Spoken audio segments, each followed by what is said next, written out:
Hey everybody, I'm Latara, and today we have a special guest with us for Passions Podcast. Laura, who do we have with us? The one and only Miss Dana Sparks is in the house. Woo-hoo! Hello. Hi, you guys. Latara and Laura. That's good. I like that. Yeah, we're L and L. Yeah. L and L. If you want to add a D, we'll have you on the show. We'll add you as a permanent co-host. Yeah. Oh wow, I could come in a Yeah. little guest hosting. Yeah, you could teach me how to do the record the Zoom thing because you guys are way ahead of me. So It's Oh. so easy. Laura's like the queen of Zoom, like the queen of Zoom, because most of her work is on Zoom now. So she like knows all the tricks, how to make yourself as pretty as possible. Oh, She boy. knows it all. cheers to that. Oh, so I'm so flatter me. excited. You flatter me. Yes, Dana, we're so excited to have you with us. Thank you so much for sharing your time. We are super excited to talk to you about your time on Passions, maybe the greatest soap opera ever. definitely. Oh, for sure, the greatest soap opera ever. There's no doubt. I think there was a worldwide vote, and it came up on top. Absolutely, yes. I believe it. There's nothing like it. It is the most original soap opera that there has ever been, I think, especially in the US. I think like telenovelas probably can give them a little bit of a run for their money, but in the Right. US, there's nothing like Passions No, at all. no, it's quite unusual. I think James Riley was just like pulling out all the stops. He was like, here I go.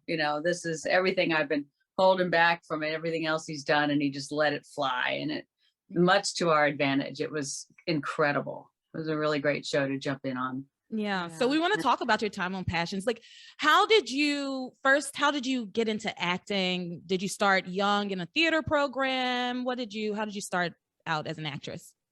Well, I started out acting fairly young. I was 17 and I was doing a lot of choir and some drama in high school. And my mom sent me to modeling school in San Francisco because, as you can tell, I was kind of a tomboy. And she said, let's girl you up and send you into the city. And I didn't really care about all of that, except for that I got to take the public transit into San Francisco by myself and hang out in San Francisco and go to modeling and then acting. And that started it. Literally the first commercial audition I went on was for Coca-Cola and I booked it. And I was like, this is easy. What's the big deal? I got my SAG card here and people are paying me money. I jumped in fast and I was just super lucky right off the top. So very thankful. That's amazing. Now, before you were on Passions, you were on like several other shows before Passions, right? Yeah. What was like your first big job? First really big job was a show called Cover Up, which was, I forget now, I think it was CBS. I know we did it over at Fox Studios. It was Jennifer O'Neill, who was this wonderful actress. And sadly, it was also the show that had John Eric Hexum on it. And we all played models that were undercover spies. And but what people are remembering about that show right now is that John killed himself accidentally with a blank gun. Yeah, he had a real gun, blank, and he passed away. So it's like, it's all that. It's really shocking to me to have all that come back around once again. Like just drive on the right side of the street. Yeah. It's like blanks only. It's not really that difficult, and it's frustrating, but not to go way down that road. But yeah, so it was a great experience as a brand new actress, first time on a series. I was a regular, but then after all, it kind of ended not so great, and I took some time off and did a lot of commercials after that. That was really cool. I still love doing commercials. Commercials are gas. Oh yeah. What is it about commercials that you like are drawn to? I just love that they're just a moment and they're done. And I worked with a director that was really great. Leslie Decter was his name, and he's not doing commercials now, I don't think, but he did. Like, I did Sprite and Mercedes and Coke and AT&T and Lipton Tea and Wranglers. And I mean, I did so many commercials with him, and he was one of the first guys he came out of the Ridley Scott School of filmmaking. So he'd shoot a lot of stuff even when you didn't know you were shooting. So he'd get his kind of like his favorite group of actors together and just be like, go stand out in the rain and we'll let you know when we're rolling, you know. So there's those, and then there's other ones that I did, like Mercedes and L'Oreal. I got to do I'm Worth It with my big hair. My hair was like this. My hair was like that for this one. So a lot of like intense dialogue and very precise direction from the director and the producers on like a word, you know, just like we want this on that. And so it's kind of like putting together a puzzle, doing a commercial. Yeah. Okay. It's fun. Now I messed up my hair. It's beautiful. Hair? Please, please. You are gorgeous. Like, I cannot get over how you look the exact same as you did in 99. Like, I cannot. You are gorgeous. You're so sweet. The secret is reason. Yeah, never there's a reason they put hair. you on the soap. There's a reason they put you on the soap, right? And not just because you're a fabulous actress, but also because you're fabulous looking. Like those are 2 requirements to be on a soap opera. That is an interesting theory, and it was very tested when I went back to Young and Restless, because it had been a little while, and everybody's so glam on that show, and I'm kind of like, you know, the natural girl and haven't done this or that, and to go back under the soap lights and see yourself, it's like, whoa, time's passed. But I think that's what makes you so beautiful, is like you have aged, but like barely, and it's natural and it's beautiful. It's not like a lady who's trying her best to look 20 with like all of this and the things. You know, you look great. Oh my gosh.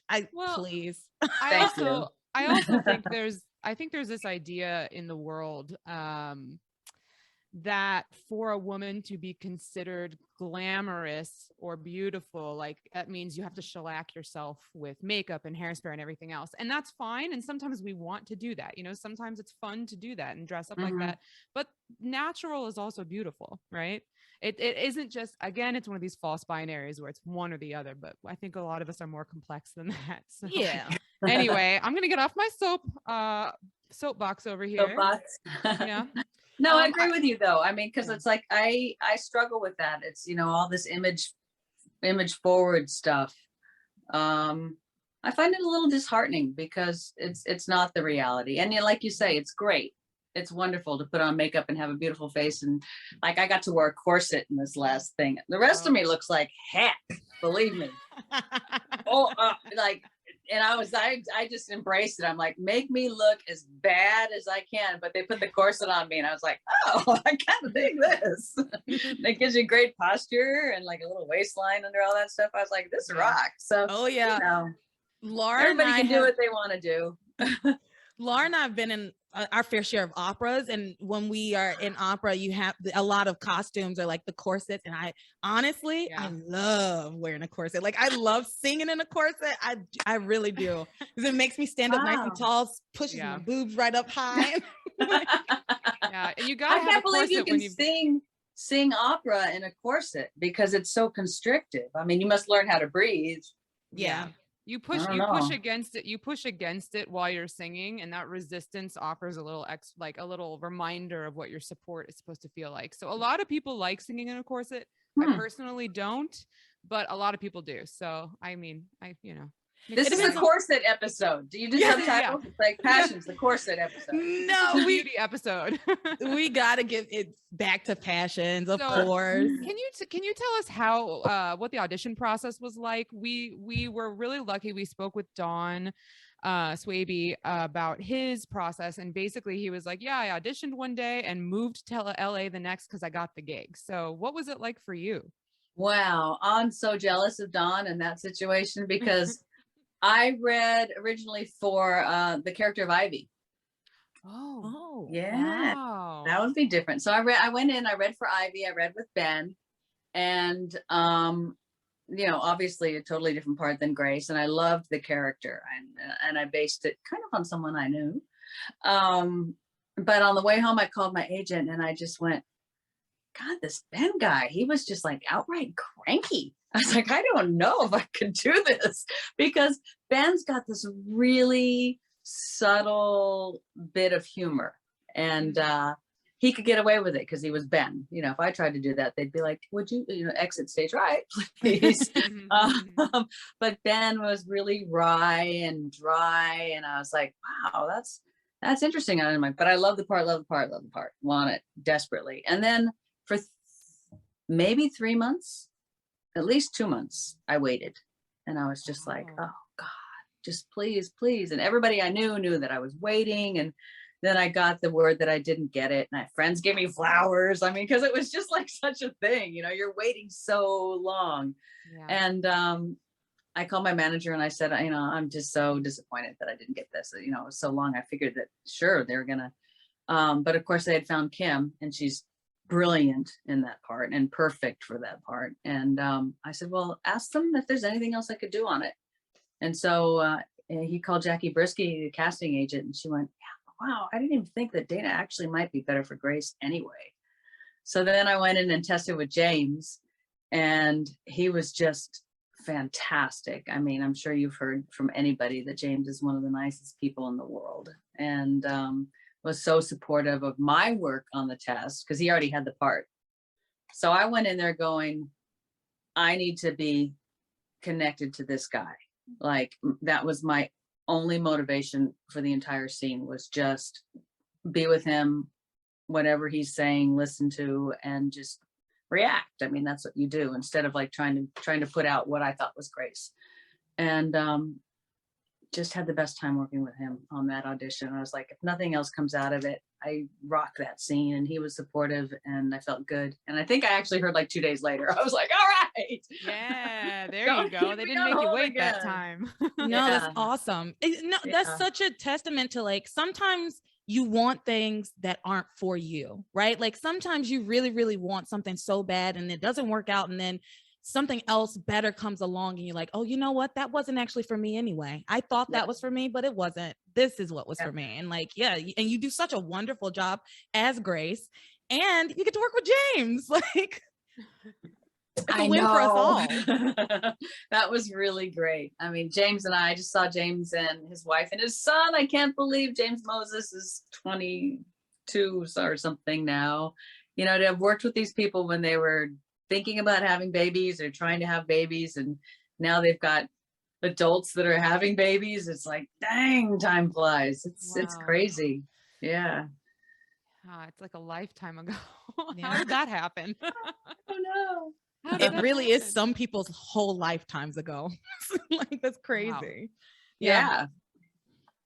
I do have to say, so we're 300-ish episodes into the show right now, and this is my first time watching it, and I feel like on the podcast I am constantly saying, wow, she just grounds this absurdity and somehow makes it all real. Like, and that I feel like Grace in particular, and your portrayal of her, is just, you find a way to make this craziness kind of, we forget about it and we just get these beautiful moments with you and Charity, especially, and like these with the family characters, and it's, I don't know how you do it, but I just, I say it so many times. I was like, you know what? I have the opportunity to say it to you, so I feel like I should.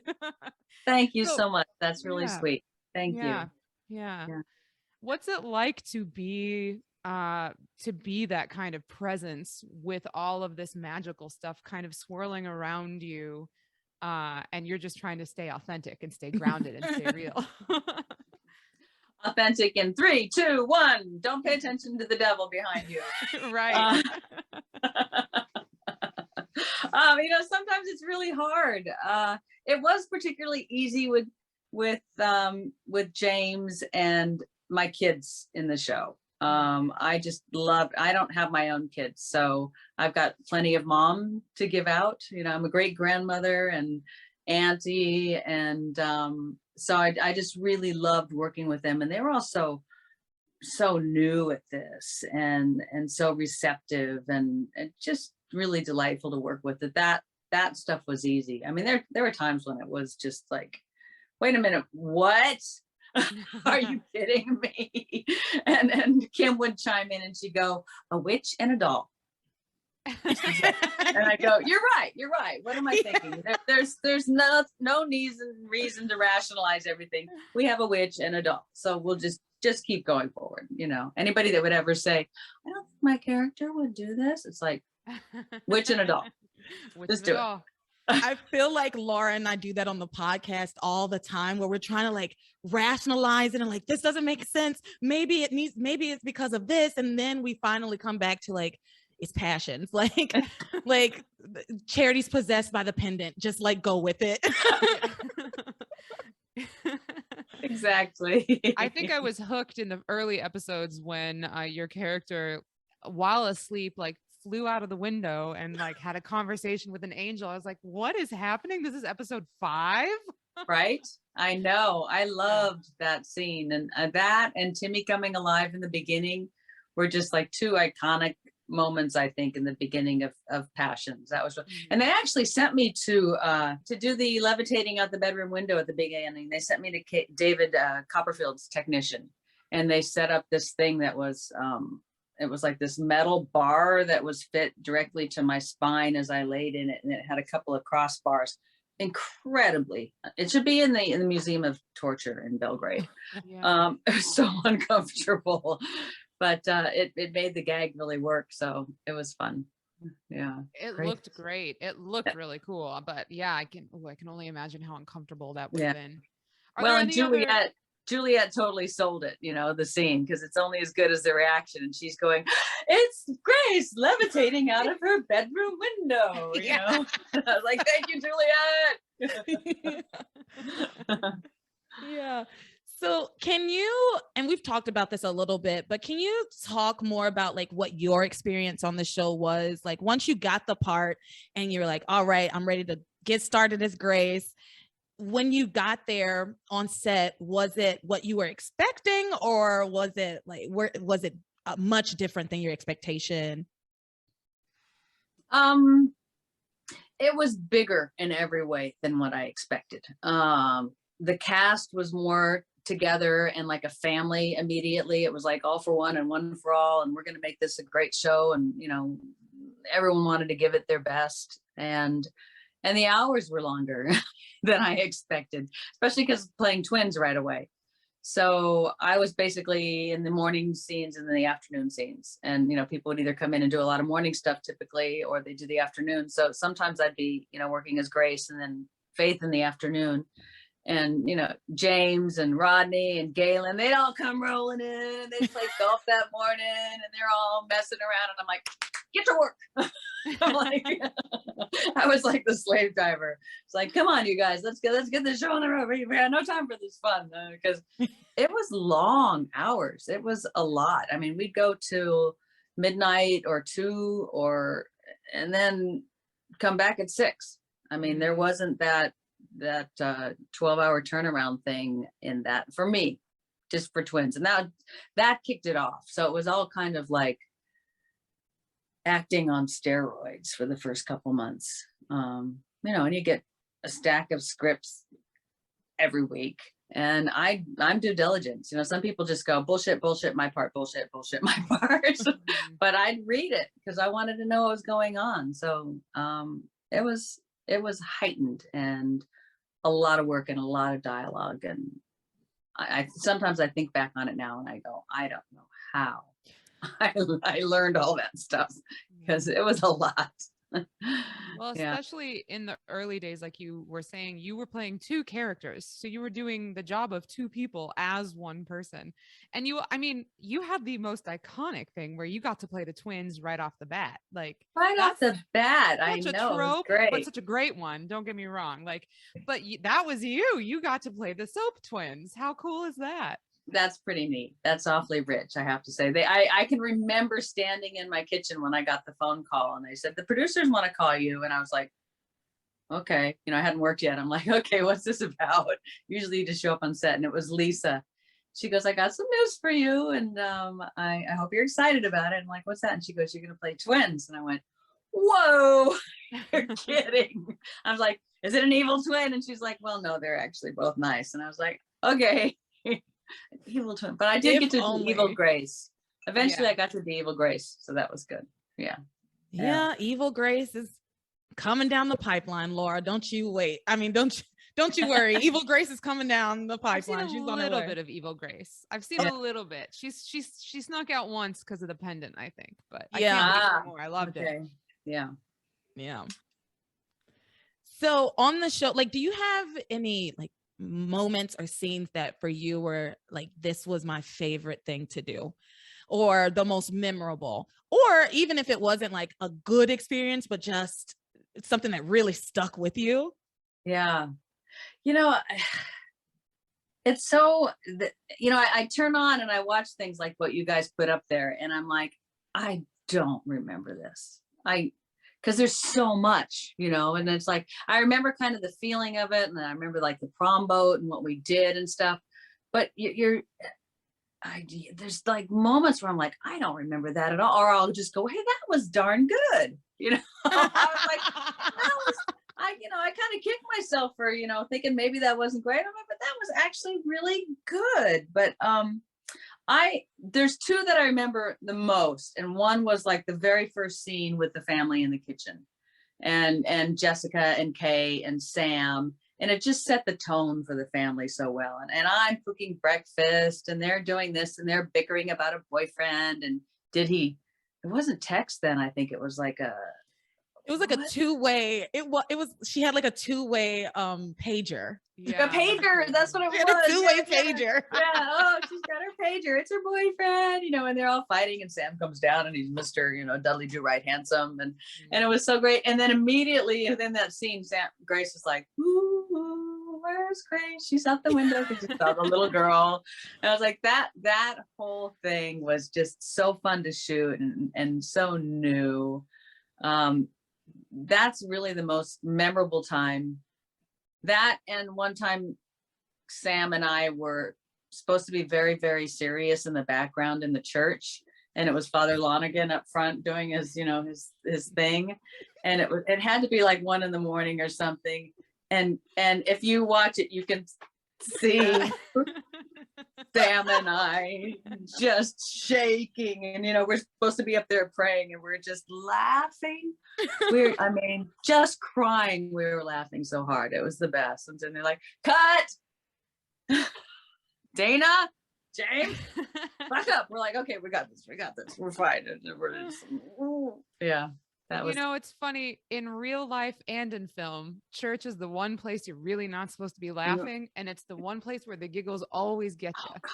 Yeah. I used to get in trouble all the time as a kid. Me and my sister would just be sitting there trying not to laugh at something stupid that we just saw, you know, in church during a service. And my mom's like, yeah, all right, stop it, you two. Yeah. Oh, I had a question and I don't know. This might be silly, but do people constantly bring up the tomato soup cake with you? Always. Always.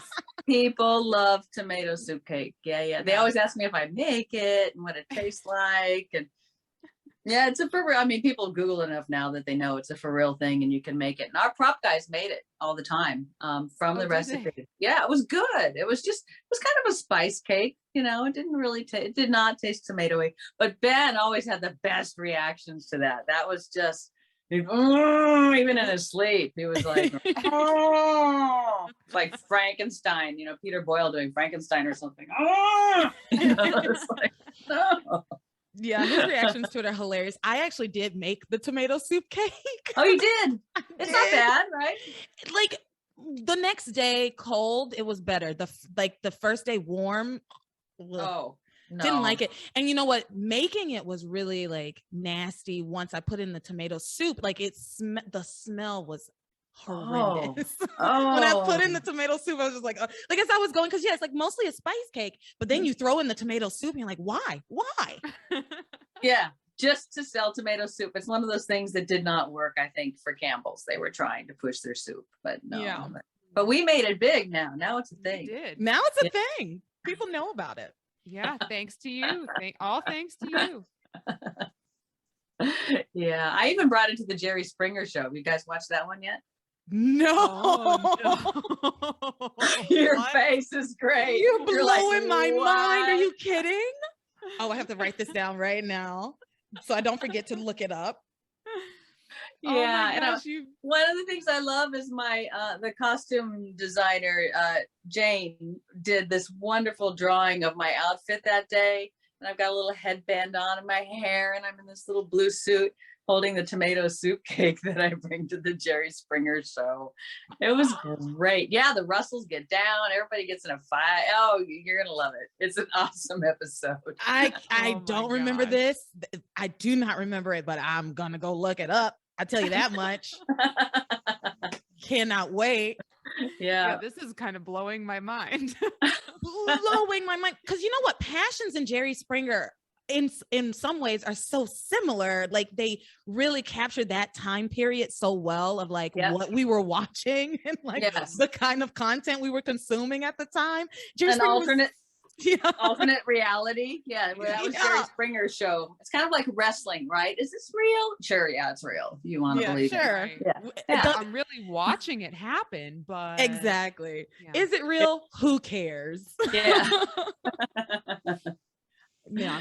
So that's Yeah. awesome. Thank you so much, Dana, for bringing that to my life. Can't wait. Oh, I'm curious. So I know you originally read for the role of Ivy. You landed Grace and Faith. I'm curious if you could have played any other role at all, what would you have liked to crack at? On Passions? Yeah, on Passions. Mhm. Oh wow. I'm thinking Ivy. Mhm. Yeah, just because I don't know. She's just she got to be so mean Mhm. and so devious, and people really pulled for them. You know, it's like people love to hate the bad characters. So, Mm. but Kim was so great at it. It's like, yeah, no, I'm really happy. I'm happy I got Grace, but Mhm. yeah. Yeah. Yeah. No, that when we talked to Don, he said Julian. So like that make, I feel like everybody would kind of go towards Yeah. those villains That if would you be didn't my get a other chance pick. to do it. Yeah, Julian Yeah. would be my other pick. Yeah, for sure. Mhm. But you know who got to do the most stuff was Josh. You know, Oh yeah. That's true. because I mean he was always dressing up as different characters, and that was such a delight to see because he loved film and movie stars and celebrity so much that when he got to do like Rhett Butler and Raiders of the Lost Ark and all those things, he just ate that stuff up, and that was really cool to see that he got to do that. And he got to be the baby Grinch. So that was during Oh, Passion. yeah. Or he had just done that, I think. So yeah, that was Yeah. really cool too. So Yeah. Do you think they wrote that in for him knowing that he was such a movie fan and really it was like such a big part of him, they added that to the show? Or do you think Right. that was I think maybe that was just Jim Riley, Mm. giving nods to everything that he liked so much in film. Mhm. Yeah. And did you work with the writers to create Grace, or did they ask questions about the character? How much collaboration did you have with the writers when it came to what Grace got up to, or did a lot of that just come from your own work with the script? Never worked directly with them. And honestly, I kind of had a little bit of a hard time with her at first because she is so nice and gullible and understanding and patient. And that was easy to embrace at first. And then there was just like a moment there for me as an actress where I was just like, that felt one note. And I was struggling with it. My parents were not around when I did Passion, so they had passed. And I just kind of like sat down with myself and thought about my mom and some of her innocence and her massive amounts of love for us, and just embraced that and brought that into who Grace is. And that helped me a lot. Yeah, and sometimes it's like when you're on something for 5 years, you have to find new handles for it. And there were a few times when I had to kind of sit back and go, okay, I've been doing it this way for a while and I don't want to make a big change, and they're not asking for a change, but just as something constructive to do for yourself, what's a new door for this character. So it was good that as an exercise to re-examine that sometimes. Cool. That, I mean, Yeah. I love hearing that you used your own mother, because Grace is so like loving and understanding and caring, and it's like I can understand how that might, for a person like me, like if I'm trying to play Grace, like, oh my goodness, I gotta channel this from somewhere. Like she's using up all of my goodness, you know. So I think that's Yeah. really really cool and really beautiful that you know sat down and channeled your mother for that. Thank you. Yeah. Yeah. And you found a way to, like I said earlier, you found a way to make it seem genuine. I agree with what you're saying. You know, to constantly play gullible and innocent and naive, it's like it can get really one note, and it can get hard to root for that character. But right, because it's like, when are you going to just like literally turn around and you'll see it happening? You know, like it's really pretty easy. Come on, woman. But you can't. But you're playing the character. You have to be able to root for yourself somehow. So Yeah. to finding those complexities and finding the realism within that is I think it's very interesting, and it definitely came through, and it added dimension to what could otherwise be a very bland character. Yeah. Unlike her Kate. Especially when there's like a whole chorus line going on behind her. It's like, hello. I mean, I literally had to stop reading. You know, there was those passions pages or whatever they were back in the day, and people would post stuff. And at first it's kind of interesting and gratifying. I mean, you're working, you know, and people have things to say, but there did get to be a lot of, Grace, wake the hell up, you know? Yeah. And so I was just like, okay, I can't listen to this stuff anymore, because, you know, it's just people shouting out what they're thinking at the time. But when you start listening to it, it can be toxic. So it was like, okay, turning that off. Yeah, you know. time to tune it out. Tune out the Yeah. noise. You have to tune out the Yeah. noise, man. All the time. Yeah. What are some of your, like, outside of acting, what are some of the things you do to fulfill yourself? Like fun, hobbies, passions, anything you do like that you enjoy outside of work? I'm a big outdoors person. So I live about 6 blocks from the beach here at Venice Beach, and it's nice. Or bicycle or walk down there and jump in the water all the time. But I love to boogie board. I don't surf. I've tried it a couple times, but I dig it. It's fun. But there's a lot of people out there right now.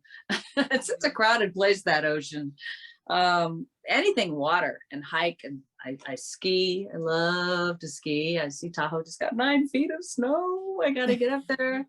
And I've got my little doggy Max, who's snoring at my feet right now. Aww. So we hang out. I keep trying to play guitar. I keep trying to play ukulele. I keep starting. I never quit. I just keep starting. Yeah. One day I'm gonna get the hang of it. Yeah, so I just love various sporty stuff. I'm not a master of anything. I just like to kind of muck around at different things. So. Well, and that's okay. I'm a big proponent of doing things for the hell of it, right? Like, because it makes you happy. You know, you don't have to necessarily be good at something for it to be enjoyable or be fun or fulfill you in some way. Like I like to paint. I'm bad at it. You know. So, but you know, I'll get like a paint by numbers, or, you know, I like to do little art projects. I throw them away because I don't even want to look at them after I've done them. But the process is great and fun, you know. Yeah, the meditation of it is really delightful. I paint as well, and I haven't for a few years because I got so, again, I listened to too much noise in my own brain about, well, that's not good. Would you buy that? I'd never buy that. Well, you made it. I'm like, well, then stop making it if you're not even gonna. It was like this whole dialogue about painting and drawing with myself. So now I kind of doodle. I'm really into doodling and want to get back into painting, but doodling's great. People are like, oh, are you drawing? I'm like, no, I'm doodling. Don't make it so serious, you know. Yeah. Well, maybe that's you know, that kind of self-talk is what you need. Like, don't make it so serious. This is not a commodity. This is to fulfill you and fulfill that creative thing that you need. So yeah. I'm not drawing. I'm just doodling. Just doodling here. So Dana, can you tell us about some upcoming projects you might have going on? I know when we were communicating, you were filming in Montana, so I know you've got some stuff coming down the pipe. I do. I've been busy. It's really been a great year actually for me work-wise. I just finished in Montana a film called The Redeemer, and it's a small part, but it's an excellent part. It's so fun. When I read it, I was like, I want that part. And it's very gritty, and it's 1860s cowboy revenge film up in Montana. Beautiful, cold, so cold. I didn't really know how I was going to deal with that, but it was like wardrobe was amazing. I mean, they just layered stuff on me, and we had hand warmers and hidden everywhere you could in the corset. It's the corset show. Hand warmers in the corset. And then between takes, I'd go like this, and I had to hold a gun, which was, you know, frozen because it's 30 degrees and 30 miles an hour wind, and it got down to 7 degrees at night when we were shooting. Ooh. So your hands are like on this steel gun and frozen, and then you're like, ah. But Brandon Routh, I still don't know how to say his last name. He was Superman, and then he's in one of the DC TV series right now. He's the star of it, and he and Chris Mulkey are the two leads. So it's a really beautiful story about you know, what we did to our indigenous people back in the day. So it's a drama, and lovely and beautiful. So I'm excited for that to come out. Before that, I did a part in a film that Lindsay Hartman is directing, called Romeo and Juliet Killers. And I think it's her like 5th film that she's directed or something. She's just been like, bam, throwing them out. Yeah, I saw that on her Instagram. She's just like every couple of months, she's like, I'm directing this new movie in Oklahoma. I'm over here doing this. Like, go girl, I'm proud of you. You don't know me, but I'm proud of you. I'll tell her you said so. Oh my God. Oh my gosh. I'm sure you probably have already assumed, but I love her. I love Lindsay so much. I love you all so much, but like, I was a big Teresa fan. She's wonderful, and she was so good in Passions. My goodness, I mean, talk about, you know, incredulous behavior. You know, I mean, my goodness, this girl and Ethan, like, already, come on. I mean, we talk about it a lot on the show. Playing the same thing over and over with such great conviction. Yeah, and crying. I still don't know how she cries like that. How does she cry like that? These like, they're like, it's like an elephant tear. It's like, womp. It's like, she must be so hydrated. She just must drink so much water to produce I mean, perfect hue. I mean, like puddles. Like cartoon tears. Like I know. I know. Yeah. It's impressive. I mean, yeah. Wow. Well, that's great that you got to reunite for a while for shooting. Yeah, I've seen her a few times on and off. You know, we're friends and we hang out a little bit. And there's, you know, the Passions cast, we're still tight. A lot of us, you know, hang together and reunite, and just so we're so thrilled about what it was. And I'm really happy that she's directing. And I actually got to work with 3 women directors this year, so that was great. I did 2 short films, and they're both women directors, and then Lindsay as well. So, you know, it's the year of the woman director. It's great. Awesome. Yeah. A woman renaissance, finally. Sisters are doing it for themselves, man. That's right. Watch out. I'm going to get out there and direct something. I'm like, okay, this way, that way. Here's your camera. I got this. Would you be interested in doing like some directing? Brain, I would love to direct. Yeah. And I'm looking at things more in that way now. I'm literally like, when I watch film and I watch filmmaking, instead of so much like, what's the actor doing now? I'm more about what are the shots and how do you make it work? And I think directing's pretty fascinating. I would love to do that. Yeah. Cool. Well, we'll be. You heard it here first. You heard it here first, everyone. Miss Sparks is gonna go be a famous director. She's working on it. We'd love to see that for you. Yeah, that'd be great. Yeah, we want to support everything that you do. So again, All right. let us know if you, whenever your projects are coming out, like The Redeemer, I'm gonna watch it. Let me know when it's coming out. You know, For Lindsay's sure. new movie. Let us Yeah. know. I mean, Yeah. we follow you on Instagram. I follow you on Instagram. I like you said you were outdoorsy. I already knew that. No surprise. Yeah. It's like, what's Dana? There she goes on her bike. I was just asking for the listeners who may not know, but you know, Yeah. not to be a creep or anything, but I'm definitely following you. Good. Yeah. No, well, that's why we're out there. It's like just to keep people aware that, you know, we're out here and we love what we do. So acting's such a blessing. I mean, you know, I've got to travel the world doing things. So and meet wonderful people. So Yeah. it's an incredible. People are like, oh, do you really like acting, or would you rather do something else? What would you rather do if you're acting? I'm like, nothing. Directing, maybe. Yeah. No, it's a great job. So yeah. Well, that's a blessing to feel that way about the work that you do and to live off of the work that you do, you know, because that's a tough thing. There's a lot of people who want to do it, who can't, who don't have the means or just didn't get the opportunities, you know, so that's amazing. And I'm happy for you. It takes a lot of luck because there's a lot of people that are talented out there, and you know, it just doesn't happen. So I feel very grateful. I think we just have like one little question left, and that's for our next, if we interview another person from or actor from Passions, who do you think we should interview next? So we already did Dawn, and now we've talked to you. Who do you think would be a good interview? Well, what comes to mind is Lindsay or James or Eva. I would die trying to talk to Lindsay. Like I would die. Like I was so nervous. You can ask Laura. I was so nervous as we were getting on the Zoom with you, and I don't even like. I don't know what I would do if I had. Oh my gosh. Oh, her face, her eyes. Maybe she'll cry for you. Maybe you can ask her to cry. Lindsay. Oh, I'll try my best. I could probably keep it together. You would. You guys are great. You're great, and you put this thing out there, and it's so funny. And I just love to hear your comments. It's too funny. So.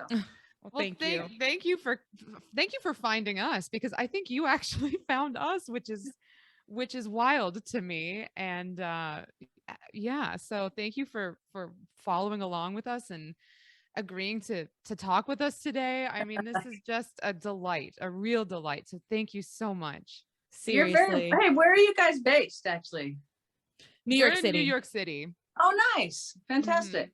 Okay, so next time I come, I know I got a place to stay. Yes, come over. Yes, you can see right behind me. There's a couch. What you don't see to the left is we have a big space. We'll put up an air mattress. Dana, you can have my bed. Are you kidding? Serious, Laura? New York City. Yeah. Here I come, New York City. She's outdoorsy and adventurous. She's outdoorsy and adventurous. Come on now. Not in the city though. Yeah, not in the city. Yeah, adventure in the city is the high line. There we go. That's my go. Yeah. A good outdoor activity. All right. Well, cool. Yeah, give me a holler, and we'll get you guys another interview for sure. Yay. Oh, would love that. Thank you so much for talking with us today. This was such a pleasure, and the time just like flew by like that. Thank you so much. You're welcome. Thank you guys. Okay. Yay, Passions. Yay, Passions.